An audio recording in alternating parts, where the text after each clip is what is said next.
This is KOIN Local 6 News at 4. And at 4:30 on this very sad day across America, thanks for being with us. I'm Jeff Gianola. And I'm Jenny Hansen. We are closely following new developments in the Connecticut school shooting. We know that 20 children are among the dead, as is the gunman and at least 6 other adults. This all happened in Newtown, Connecticut, in the southwestern part of the state.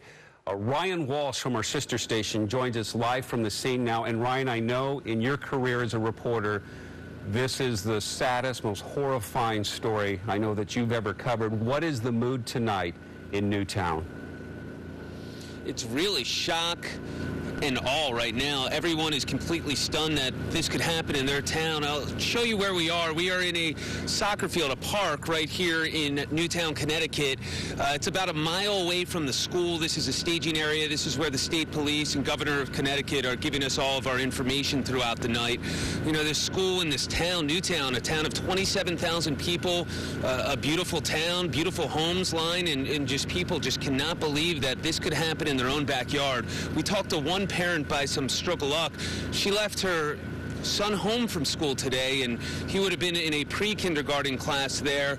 It is widely reported that it was a kindergarten class that the mother of the gunman was teaching, that so many of the fatalities occurred in. It was just completely devastating here today. Jeff? Ryan, this is Jenny. You were there all day covering this. As you were watching these parents come, I can only imagine just the horror, the look on their faces, not knowing if their child was okay. Describe to us that scene and what that was like. It was very hectic. I mean, anyone who's a parent knows it is an absolute worst nightmare when you send your kid off to school and hear of a massive shooting inside an elementary school. These are young kids. Just imagine 5, 6, 7, 8, 9-year-olds. It's kindergarten through 4th grade. These parents were completely frightened, stunned, and a lot of them said they were ill. I mean, it just made them feel sickened that this could happen in their own hometown. Ryan Walsh from our sister station in Connecticut. And Ryan, I know you have a lot more work to do tonight. We appreciate your time. Thank you.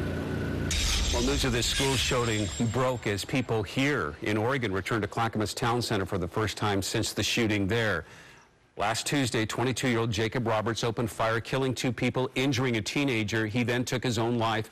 Deputies say he used an assault rifle, the same kind used in the movie theater massacre in Aurora, Colorado. Roberts' gun jammed, which likely saved a lot of lives. We were there as the Clackamas Town Center reopened its doors to the public and to employees this morning. It opened at 7 a.m. for walkers and 9 a.m. for shoppers. Many people do walk the mall every morning. One group of guys has been doing it for the past 16 years. They say they didn't know how they would feel to walk through again, knowing what happened here. Eerie feeling about it. You feel a sense of violation coming in, what's happened here. It's usually such a calm place. There are 4 memorial books in the food court where people can write personal thoughts to the victims' families. Also, you see those stars there. That's where people can write personal messages to the families of the victims. And hoping to heal the community, a candlelight vigil is being held tonight at Clackamas Town Center. People are asked to meet at the mall entrance near Starbucks. That will take place at 7 tonight. I know many of you will be there. Officials say Stephen Forsyth and Cindy Yule both died of a single gunshot. A funeral service for Forsyth is set for this Monday at Rolling Hills Community Church in Tualatin. It is open to the public. The time, though, has not been announced. And a service for Cindy Yule is set for next Friday, the 21st, at Kaiser Permanente in the Town Hall Auditorium on North Interstate Avenue. That is also open to the public. The time for that service has also not been announced yet. And the teenager who survived the shooting has just been upgraded to fair condition. Christina Shevchenko is recovering at OHSU. Christina's family says they have one of her good friends and classmates to thank for her survival. Aliona Chakri called 911 and stayed by Christina's side until paramedics got to her. Aliona says she and Christina watched one of the shooting victims die right before their eyes before they crawled off and hid. We hid, we saw a man fall, and he died in front of us. When we hid, she started telling me that her side hurts, like, really badly. I didn't want to believe that she got shot, but when I checked her sweater, she had a few holes in there, and I knew that she got shot. Aliana has visited with Christina at the hospital, and we'll continue to follow developments in both deadly shootings, the mall shooting last Tuesday here in Oregon and the Connecticut school massacre today. You can get instant updates on coinlocal6.com and on our Facebook and Twitter pages. Well, still to come, President Obama cannot hold back the emotion when he speaks about the tragedy in Connecticut. They know that their children's innocence has been torn away from them too early. Hear the president's full speech and his plea to stop violence in America. Governor Kitzhaber leads Oregon lawmakers in a special session, what they plan on doing so Nike stays put right here in Oregon. Plus, we will have your full weekend forecast coming up, what it will be like outside while you are Christmas shopping when we come back.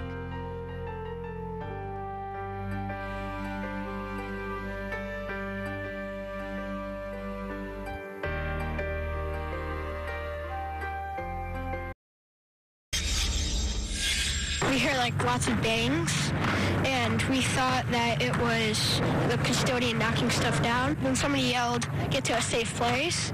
So we went to the closet in the gym, and we sat there for a little while. We're continuing to follow today's breaking news. Parents rushed to Sandy Hook Elementary School in Newtown, Connecticut to pick up their children after a deadly shooting.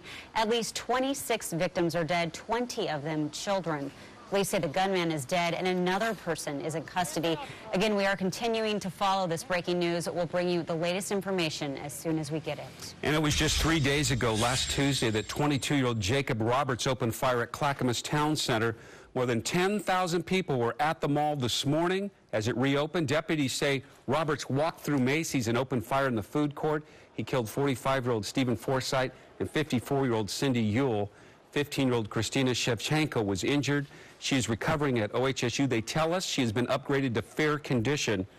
Roberts then, of course, killed himself. And for the very first time, we're hearing from the first responders who rushed to the mall that day. KOIN Local 6 reporter Joel Iwanaga is live outside the Clackamas County Sheriff's Office with their story. Joel.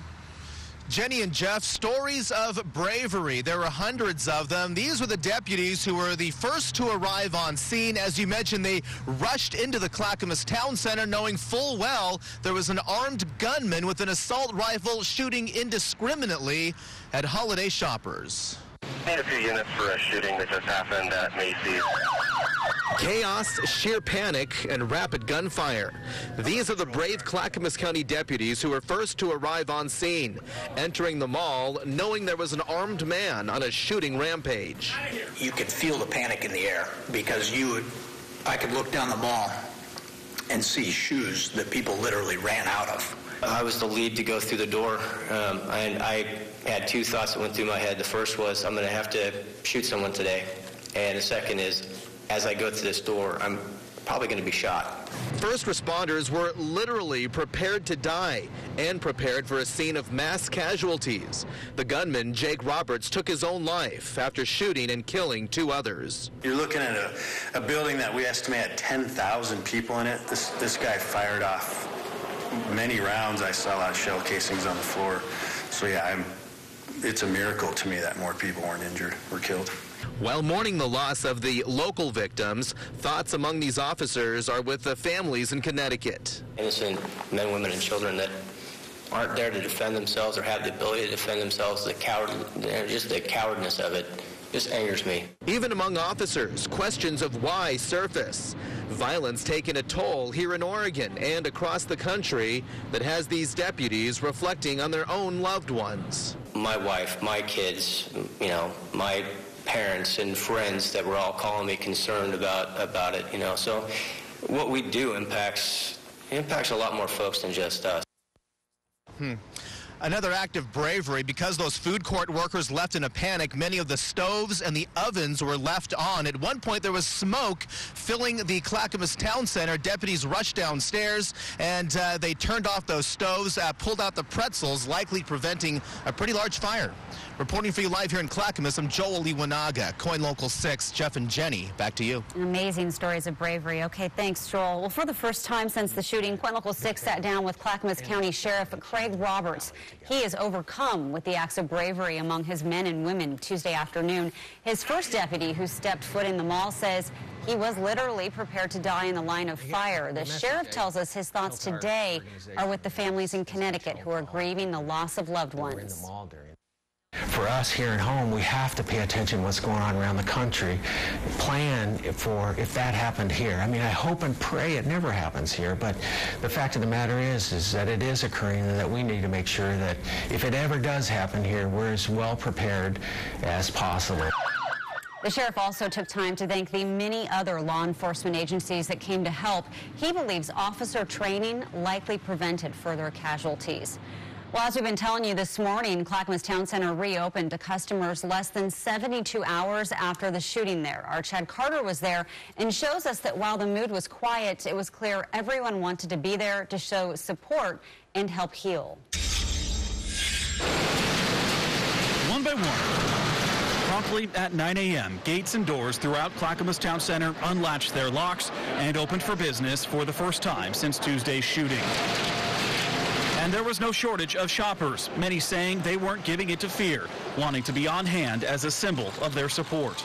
I enjoyed seeing all the cars filling the parking lot. It's just a moment to take that in and see people showing up this morning. For Brian Palmer, the reopening was a call to action.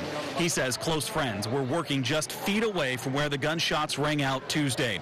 And after spending his youth at Clackamas Town Center, it was important for him to show his son the importance of rallying around your community. I made a conscious effort to say that, you know what, we're going to go back to the mall when it opens up, just to show our support to the people that were here. And while much of the mall looked and felt the same, today's opening was a little different. Security was tight, visible at just about every turn. The mood was somber but strong. And over again, shoppers said they were finding support in numbers and sharing the healing with others. It's been nice to chat with some of the employees that are working and just show them our support and let them know that we're praying for them and that we are, just supportive. And as the holiday shopping season continues, the love and support from the extended community will no doubt continue to flow in the days and weeks to come. I'll bring my wife and my 2 other children. We'll come back and show our support. Reporting for you, Chad Carter, KOIN Local 6. The mall says they will return to their holiday hours moving forward, but do expect to see enhanced security for the next few weeks. Well, for hundreds of families who were at the Clackamas Town Center Wednesday with their children, the school shooting tragedy is especially horrible. Our KOIN Local 6 reporter Lisa Balick is at the mall where she caught up with one of those families today. Lisa, how are they dealing with all this? It's been tough, Jeff. There's no question about it. They've been trying to shelter their little ones from all this terror, especially when some of them had to duck and cover and run from everything going on while they're waiting in line to see Santa. Now, I talked to the Dye family, both Gary and Megan. They were next in line to see Santa here with their 5- and 6-year-old kids. When they heard glass shatter and bullets, they dropped to the floor in a corner of the Santa area. Megan told me she covered the kids with her body. When they found a moment, they ran out a nearby store exit. Today, they told me their hearts go out to those in Connecticut. We were in the mall with our kids, and so I just immediately thought of those parents and those children and how scared they must be. Now, the Dyes were on their way today to drop off some caramel corn as a thank you to law officers and mall security, who they say were so brave to put their lives on the line to help others that day. The family says it's trying to keep life as normal as possible for their children. In fact, they plan to come back to the mall tomorrow night to see Santa, also to pick up a coat and a shoe that they left behind in the haste to get out from one of their kids. But they say one thing they will not be able to come back and pick up here is some of the innocence that their kids have lost. Reporting for you live at Clackamas Town Center, Lisa Balick, KOIN Local 6. Lisa, well said. Coming up, what it was like for workers and mall staff to get Clackamas Town Center ready for shoppers again. We get an up-close look before the crowds returned. And some good news among all the tragedy. Meet a local cheer team whose mission is to make you smile. Plus, Lily gets to meet her fans, how she did while meeting zoo visitors for the very first time.